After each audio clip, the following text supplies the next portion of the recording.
We have started broadcasting and students are coming in currently. I'll give them about a minute to do so. Then I'll open it up and it will be all your guys. Thank you. Of course. All the more reason I'll tell this story later.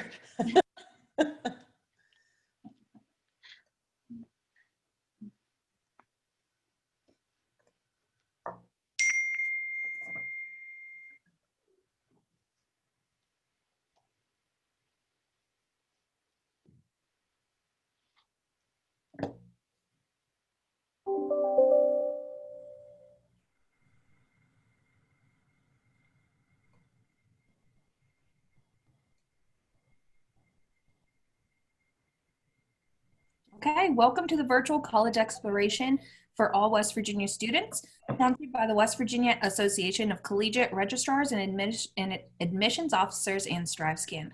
Thank you so much for joining us. A few housekeeping announcements before we get started. You can use the Q&A button on your screen to type your answers or just type your questions, and our panelists will be sure to answer them. Your camera and microphone are off, so the panelists cannot see nor hear you. This is just one of the many different sessions happening, so be sure to check out the full schedule at WVACRAO.org. Again, that is westvirginiaacro.org.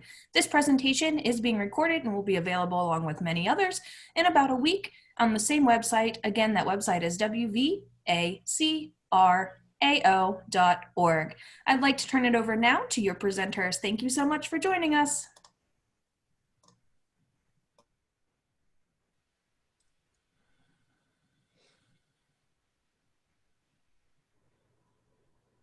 Thanks so much. Let's go ahead and get started this evening. Our session topic, the panel session topic this evening is distinctly Appalachia, talking about careers embracing the art, the music, art, culture, and lore and heritage of West Virginia. Just a quick note, we have two panel presentation hosts this evening. My name is Chris Sharps. I'm the Senior Director of Recruitment at Fairmont State University. And we have Lexi from Glenville. Want to go ahead and introduce yourself, Lexi? Yes, hi everyone. My name is Lexi and I work here in our admissions office. So we are so excited to be here with you guys tonight. Fantastic. Thanks a lot, Lexi. So oftentimes the question is asked, what is Appalachia? Well, it's people, it's also a place, but it's also a culture in and of itself.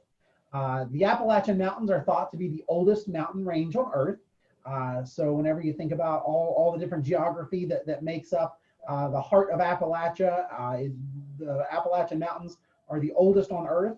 The people that call these mountains home, while very different from region to region, have long been identified collectively as Appalachian. This region of the country is often identified as having specific folkways, distinct musical heritage, and typically identify very strongly with their sense of place and have a very proud sense of place. When I say place, that can be where the place of their family, their childhood, or where they spent the majority of their formative years. The academic study of Appalachia dates back to the Industrial Revolution. As modern America began to take root and the industrialization opened up the mountains and travel became easier due to motor vehicle and maintained roads, that opened up the Appalachian culture, and it really began to expose it not only throughout the region, but of course all throughout the country. While many of the people of Appalachia come from diverse international origins, you'll find assimilation into a more common community culture to be quite prevalent, especially in more remote areas. If you've grown up in West Virginia, or if you are planning to reside in West Virginia to go to college, you're definitely in for such a treat.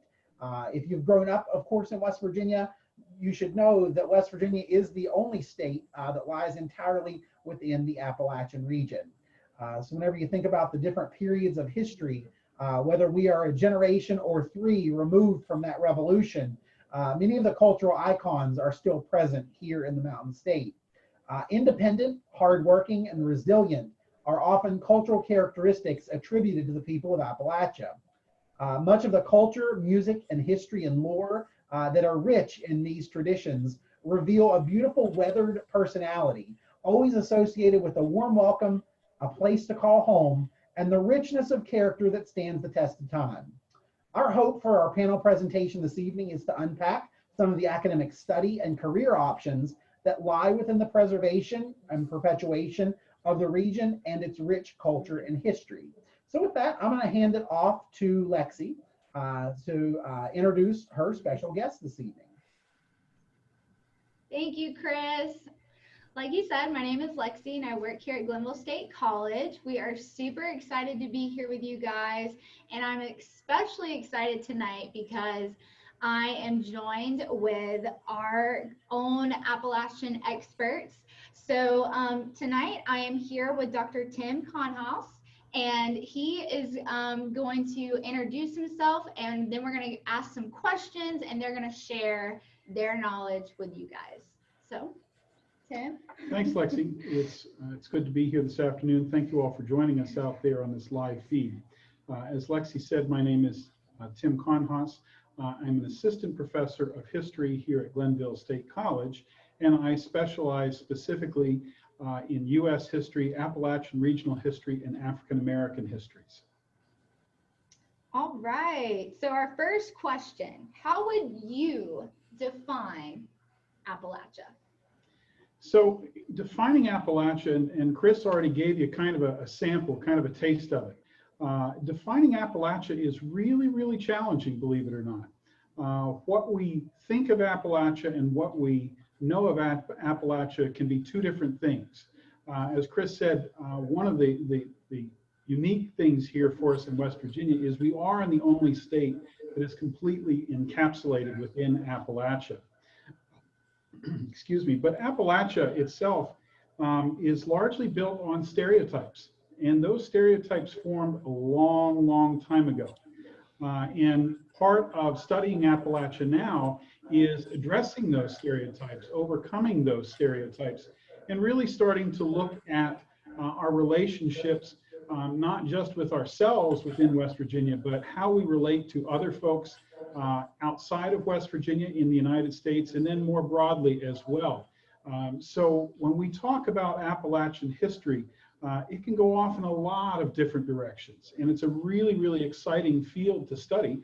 And that's one of the reasons that I chose to teach Appalachian studies and why I chose to be here at Glenville State College. Awesome. Thank you so much. So I'm going to invite our next guest to come on, and that is going to be Dr. Caitlin Enzor. Thank you so much, Tim. Hi, Caitlin. Hi, Lexi. How are you? Good. How are you? Good. All right. So if you want to introduce yourself, tell our guests a little bit about you. Sure. So I'm Dr. Caitlin Enzor. I'm an assistant professor of psychology and head of the social science department. And currently we are, as a psychologist, I'm running a research study looking at experiences of stress and anxiety during this COVID pandemic of students in the Appalachian region specifically. So it should be very, very interesting. Very cool. All right. So my question for you is, why should you study Appalachia here at GSC? Great question. I would say that studying the Appalachian region in general really provides students with an in-depth sort of understanding and knowledge of the region, both physically and culturally.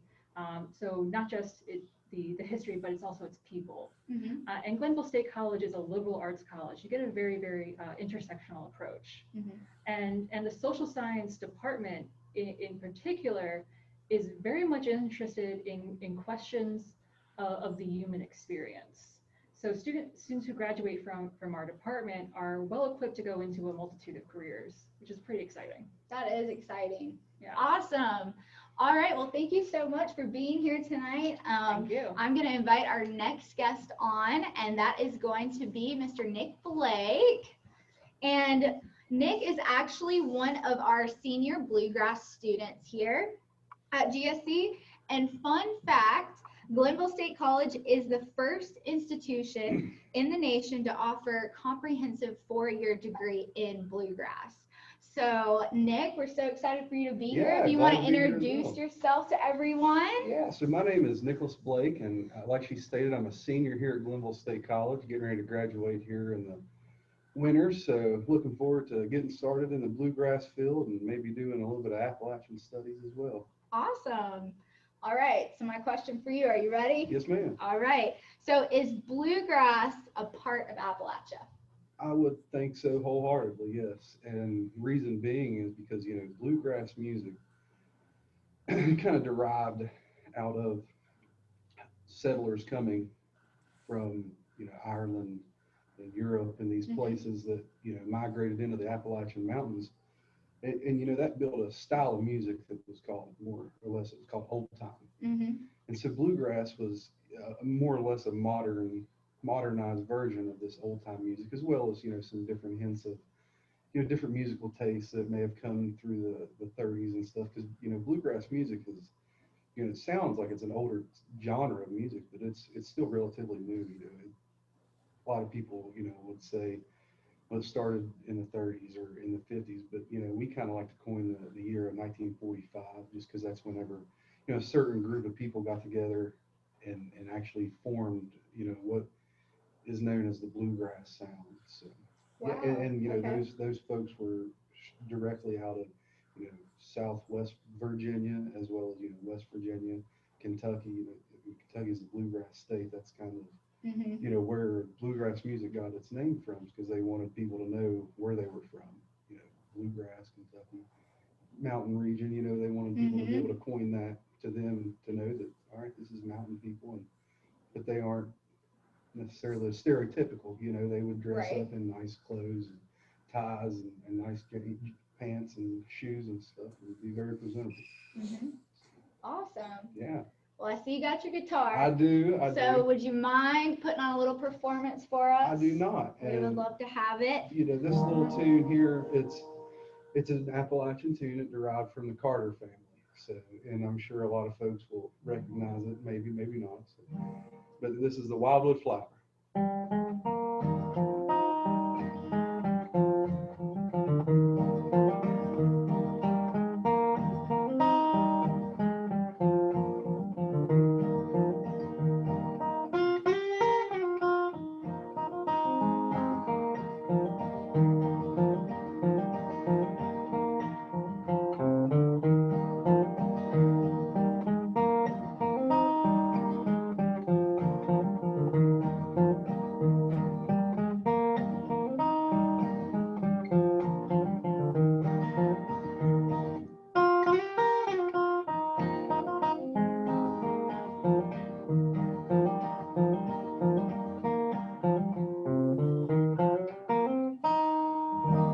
Wow. Thank you so much. Thank you for having me Nick. here today. Yes. I don't know about y'all, but I couldn't stop tapping my foot underneath the table. So that's going to do it for us here at Glenville for our part of the presentation. So I'm going to hand it back over to you, Chris, or did you want me to go ahead and talk about the rest of my slides?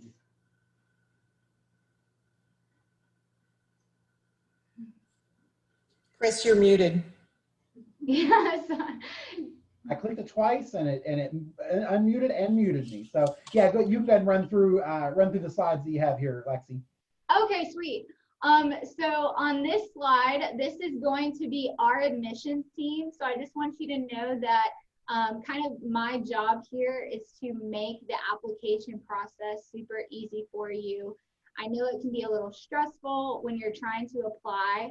So my job is to kind of make it super easy, answer all your questions, be your point of contact.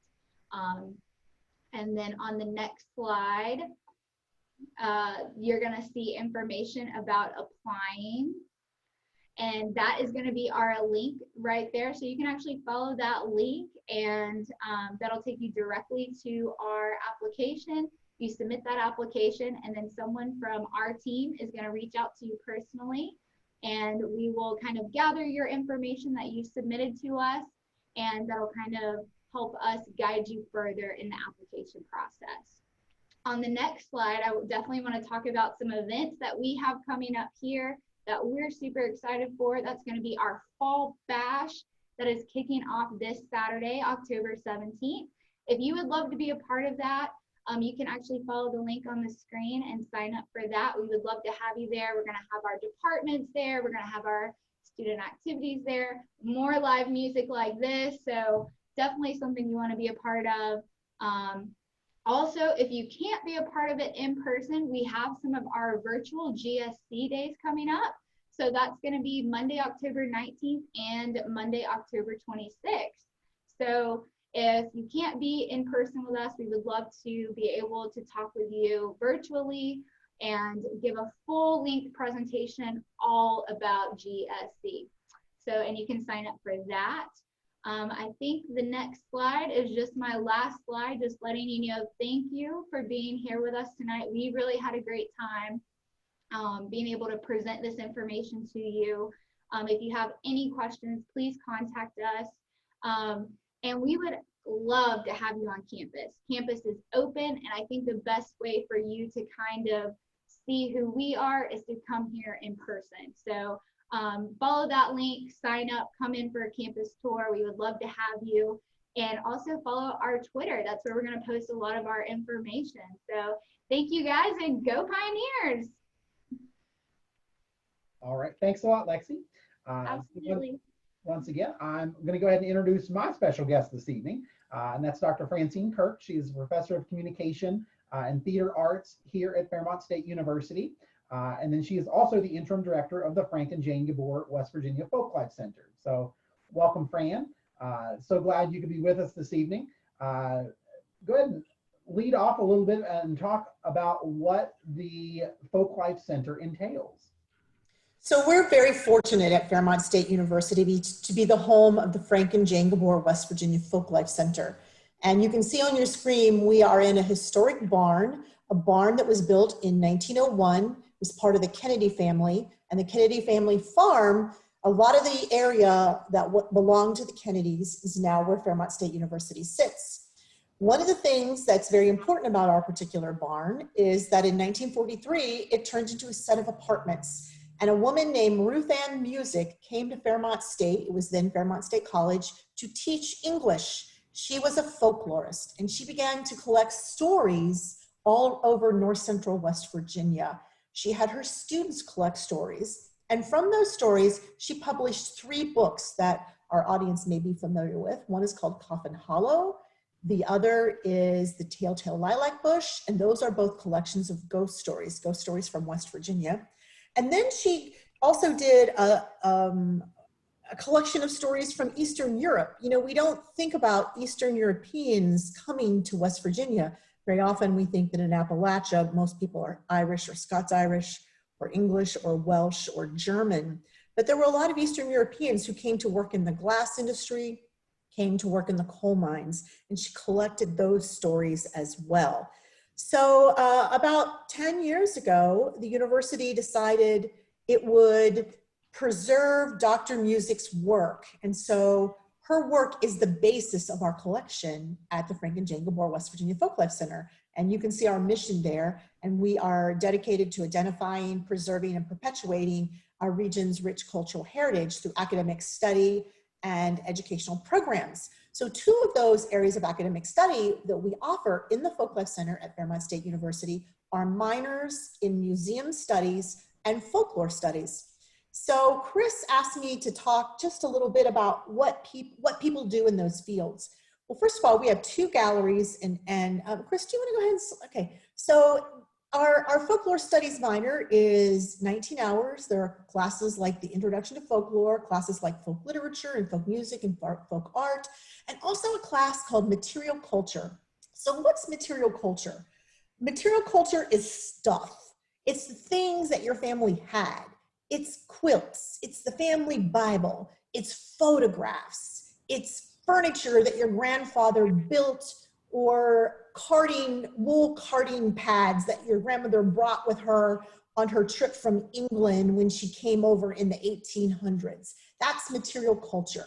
And so we talk about how to preserve it, how to catalog it, and then what to do with it, because we don't want just a bunch of dusty old stuff laying around. How do we exhibit it? How do we talk about it? How do we write about it? How do we let it become the inspiration for our novel or our short stories or our storytelling?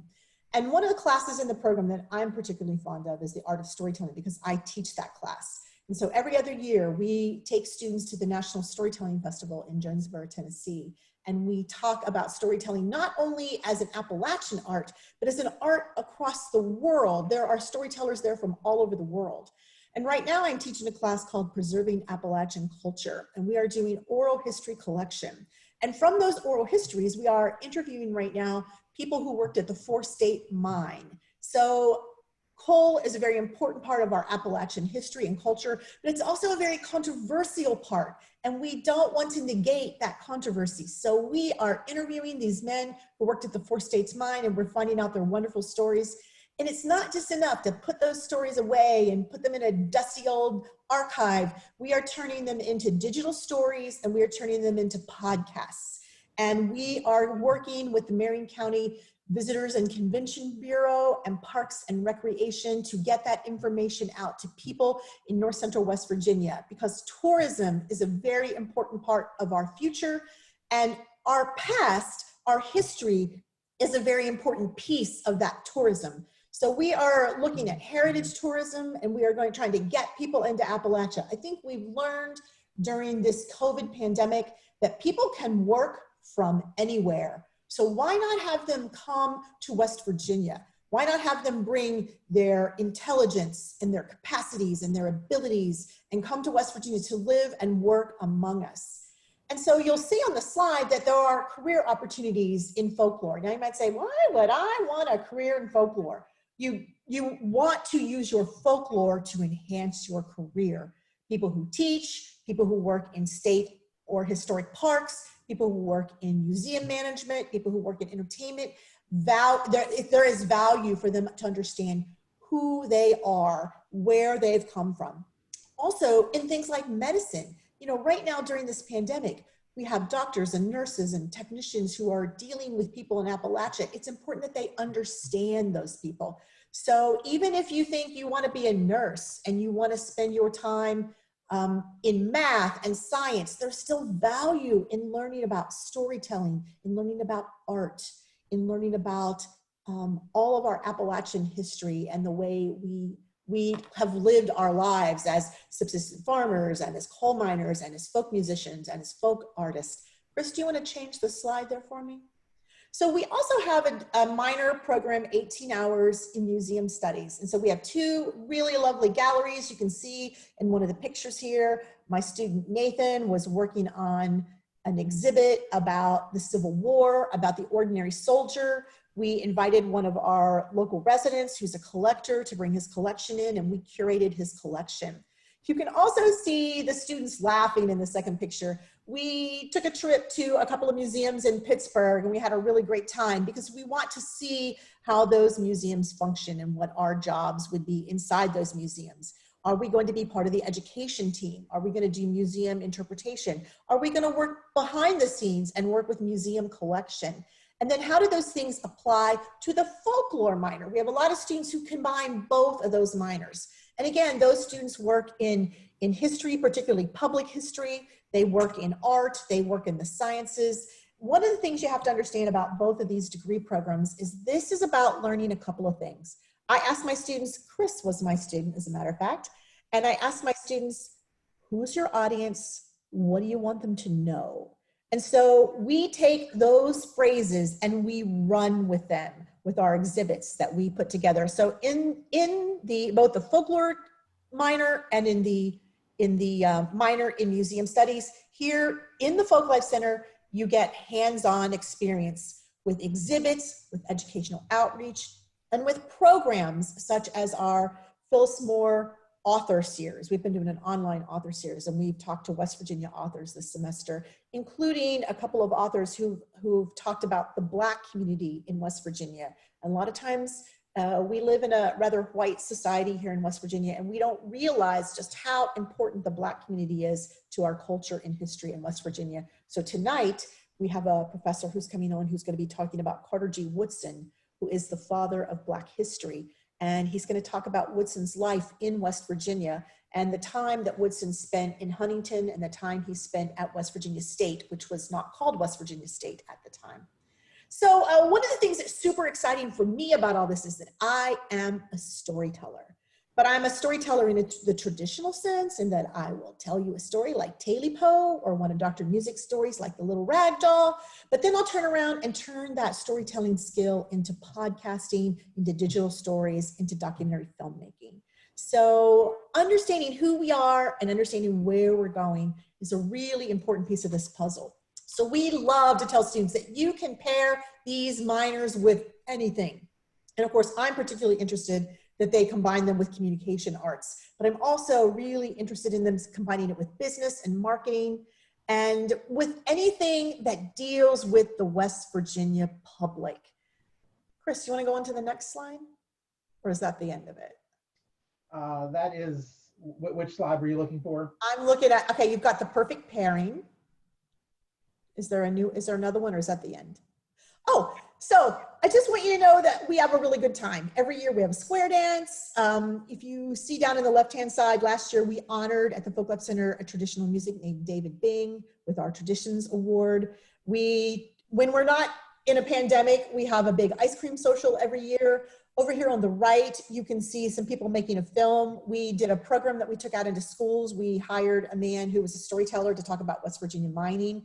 And Elaine McMillian, Sheldon, and Molly Bourne came to do some film because they were working on a documentary film. And we have Molly coming in next week to work with us on our Appalachian Teaching Project, which is the project we're doing where we are preserving the memories and the history of the Four States mine. Okay, Chris, how about the next one? So if you want to talk to us, my name is Francine Kirk. You can give me a call. Dr. Marion Hollinger runs our Museum Studies program. Dr. Angela Schwer is the chair of Language, Literature, and Humanities, and we are a part of that department. Tiffany Martin is our folklore specialist. Lynette Swiger is a folklore specialist who is particularly interested in folk music and in cultural geography. She does a lot of interesting things about agriculture and about studying the signs and how to plant by the signs. But also I want to say, folklore and museum studies can also be your avocation. A lot of students come to college and they pick a major because they want a vocation. And sometimes we don't think about our avocation. In other words, the thing we do just because we love it. And so I think it's important to consider that as a student. So let's say you're going to major in business because you think you want to own an antique store. And how might studying Appalachian culture, how might studying museum studies and the preservation of artifacts be important to your world in business? So Chris, do we have any questions that we need to answer? There are no questions at this time, but I do have a few questions. Okay. And I wanted to go ahead and pull Lexi back on as well to kind of field a few of these questions. And I'm going to toss the first question out to Lexi, and that is, whenever you think about the specific type of student who would pursue a degree in bluegrass, what are some of the career outcomes for a student in that field? Well, there are, all different kinds of fields. Like we here at Glenville State have our very own Pioneer Stage.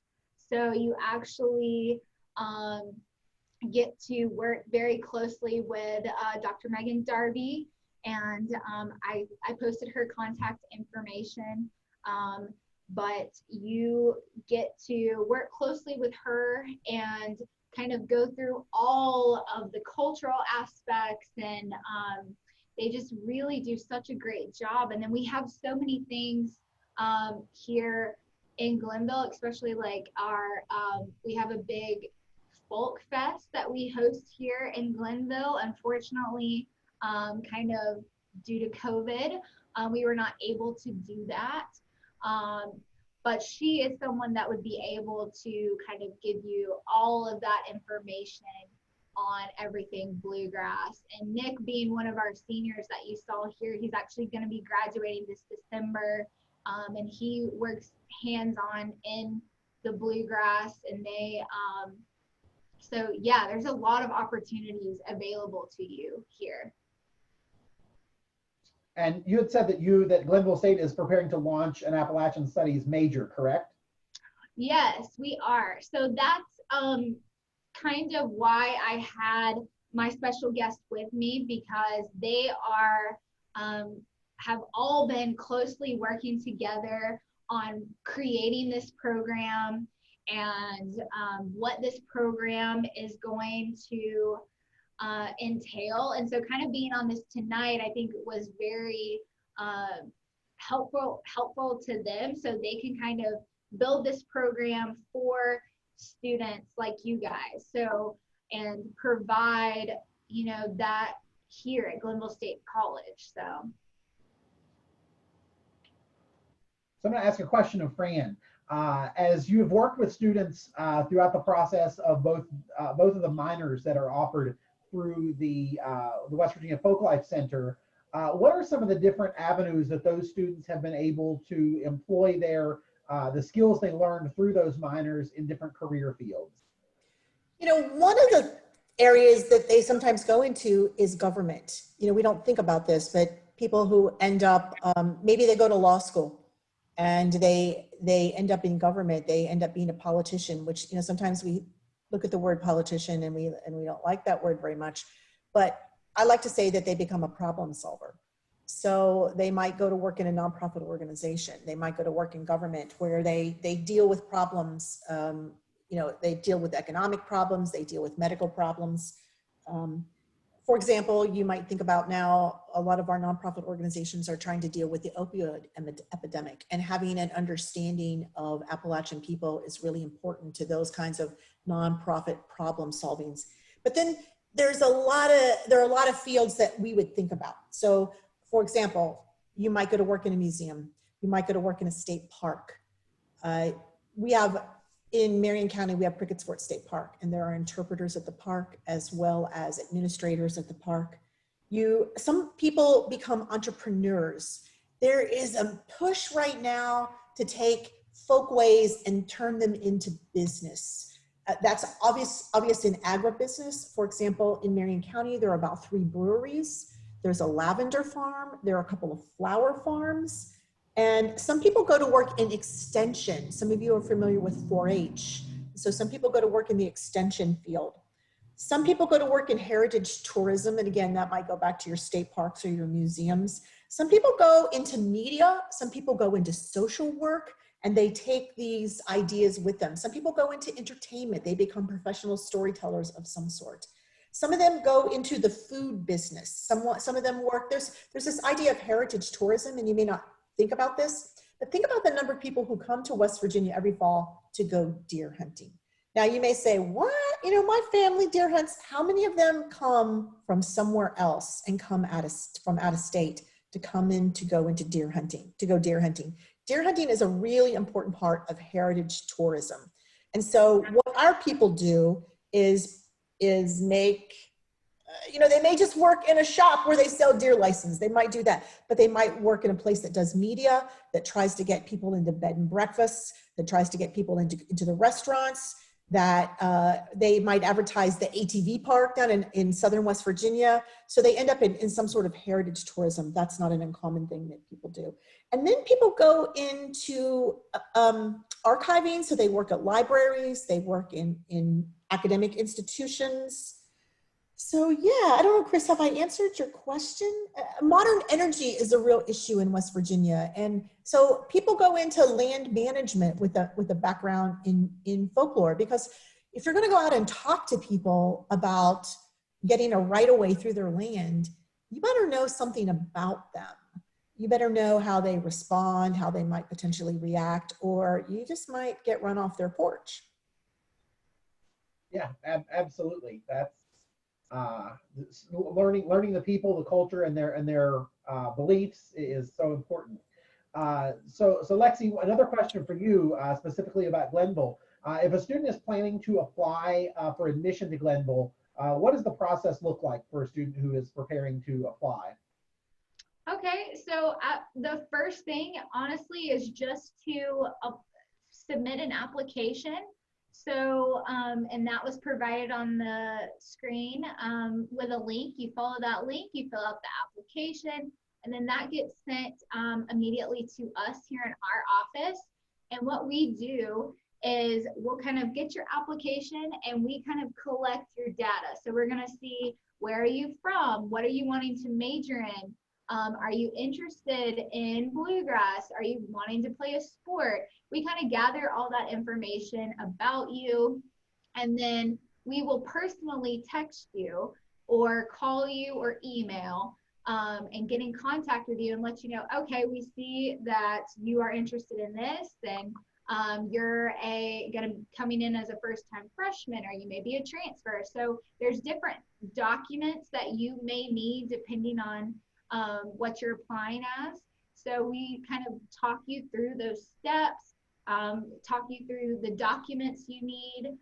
We kind of personally make you we started making these, we call them swag boxes. So we kind of send you some stuff, some information on Glenville, and kind of just walk you through the next steps, which would be, if you haven't done a campus tour, I always suggest to students, you know, if you're looking at colleges, go visit them, because an in-person experience is so valuable to you. You're going to get to see the campus. You're going to get to meet the professors. You're going to get to talk to students that go here, and that's super valuable to you. So we guide you through all of the process. We make it super easy. I'm going to let you know what documents you need, how to send those in. And then another thing we always talk about is financial aid. That's a big part of it. We put you in contact with one of our financial aid advisors. If there's questions that we can't answer, we put you in contact with the person that can answer them. So it's super easy. Great. Yeah, I'm going to share that same experience here that students are looking for in their application process here at Fairmont State. Our application for admission is open at fairmontstate.edu/apply. We do not charge an application fee. It is free to apply. Due to COVID-19, we are not requiring ACT or SAT scores for admission purposes at this time. However, we still highly encourage students to take their ACT or SAT prior to August of 2021 for consideration for our Opportunity Scholarship, as well as our other automatic scholarship award processes. To learn more about Fairmont State University, you'll want to attend our sessions during our Maroon and White Week. That is November 8th through the 14th. It is a Sunday through a Saturday. To get the most out of the week, you'll definitely want to plan to attend that Sunday evening kickoff event to learn more about the schedule and all the different sessions that are available throughout the week. Traditionally, we would have had our large fall campus visitation day and welcomed all of our future Falcons here to our cozy campus. But due to event restrictions, we are welcoming all of our guests home online at this time until we are, of course, able to have guests on campus again. If you can't make Maroon and White Week, we also offer our Discover Fairmont State sessions each Tuesday at 5 p.m. If you just have a quick question or two, we also offer our live chat on our website from 8 a.m. to 4 p.m. Monday through Friday. And as I mentioned earlier, we aren't able to welcome guests to our campus at this time, but online at fairmontstate.edu/visit, you can sign up to be one of the first to know when we are able to open our campus up for campus visitation. We are planning to relaunch our campus visit programming no later than the week after Thanksgiving. In the meantime, you can view our beautiful Hilltop campus and see all that we have to offer in our virtual video tour. In addition, you may schedule to meet with an admissions counselor Monday through Friday, 1-to-1. And if you have a specific interest, say for instance, you want to learn more about our the West Virginia Folklife Center, or about our minors in museum studies or in folklore studies, we can invite Dr. Kirk into that session with you and your family, so that way you can answer any specific questions that you may have. We always do our best to invite faculty members from your major or program in to join the session if you would happen to have any questions. So with that, I'm going to go ahead and toss it back to Lexi for just a minute and to talk a little bit about the visitation opportunities again, that are available at Glenville State this fall. Yes, thank you. And I kind of just wanted to touch also, kind of going off what you said, Chris, that our application fee, because you guys are joining us tonight, we're going to actually give you our special code. So that is going to be #GoPioneers, and that absolutely waives your application fee. And then also I want to mention too that, you know, with COVID, we are also not really requiring your ACT or SAT scores. So that's kind of a benefit to you. So you can still get a full merit scholarship with just going off your GPA. However, if you do have those test scores, obviously send them in. It's just going to help you. And then if you're like, well, hey, I don't have anywhere to take an ACT or SAT test, we do offer a residual test here that you can take for $50. And if you just score an 18 on it, you get to bypass kind of the prerequisite labs. The only thing with that is that you can't transfer anywhere else with those test scores, but that is an option available to you if you are trying to get those test scores. And then, yes, so we do have an open campus, so definitely come visit. Like I said, our big fall bash is going down this Saturday. We're kind of getting prepared for it. And you can actually, just by signing up and coming, you can win $500 to put towards your tuition. So who doesn't love that? There's going to be, all our departments are going to be there. You'll be able to meet with them one-on-one to get that information. We're going to have our student activities, live music, free food, a mechanical bull. I mean, it's going to be wild. So we would love to see you at that. But if that's something you can't do right now due to COVID, we're offering those virtual GSC days. So sign up for that. Learn more about us. We have so much more to talk about, a whole 45 minutes all on GSC. So sign up, and we would love to see you then also. So thank you, guys.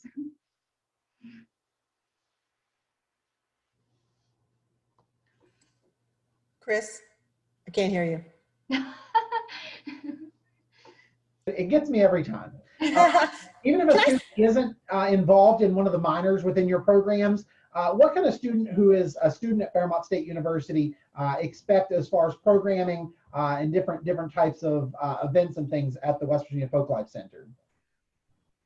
Well, we have a lot of authors who come in. We have a lot of speakers who come in. There's a square dance every year. There are galas where we honor different people who have written Appalachian literature, people who are Appalachian musicians. Plus, again, we work on our exhibits. The students who are in the minors work on the exhibits. They also work on the educational pieces that get sent out to public schools. Right now, we're making a video about our most recent exhibit because with COVID, we can't have schools in, so we're making a video about that. So those are the kinds of activities that we do. Hopefully, we're going to do even more when we get out of this sort of quarantine that we are in. And I think one of the important things I wanted to say, and I think I can connect it to your question, is what we're trying to do here is tell West Virginia's story. So if you're someone who is really tired of someone else having control of West Virginia and Appalachia's story, if you're tired of bad movies who make us all out to be unfortunate in so many ways, one of the things we try to do is we learn how to tell that story. We don't gloss it over. We don't make it prettier than it is. We look at why people in Appalachia are who they are, what they bring to the table, and we try to make an honest assessment of that. And so if you have seen those negative stereotypes, earlier the professor from Glenville talked about those stereotypes. Stereotypes have something behind them. So how did those stereotypes happen? So we studied how those stereotypes happened, and then what we can do to clarify, what we can do to preserve what's important, and what we can do to fix what needs to be fixed. So what you can expect if you come to the Folklife Center is a critical look at the world around you. Again, we're not just putting dusty stuff in a room. We are trying to make Appalachia the living, breathing interesting, beautiful place that it is. And if you're somebody who wants to tell that story, then these miners might be something that you want to look into. Fantastic. Thanks so much. I'm going to go ahead and turn it back over to our West Virginia ACRO facilitator. Hello, and thank you so much. For any of us joining today, as soon as I close your presentation or end the webinar, you will get a 4-question survey. It's real quick. Any advice you would like to give, it's always welcome. And remember, you can always sign up for more sessions at WVACRAO.org to look at more. And of course, this recording will be available shortly at westvirginiaacro.org. Thank you so much, and I hope you guys have a wonderful evening.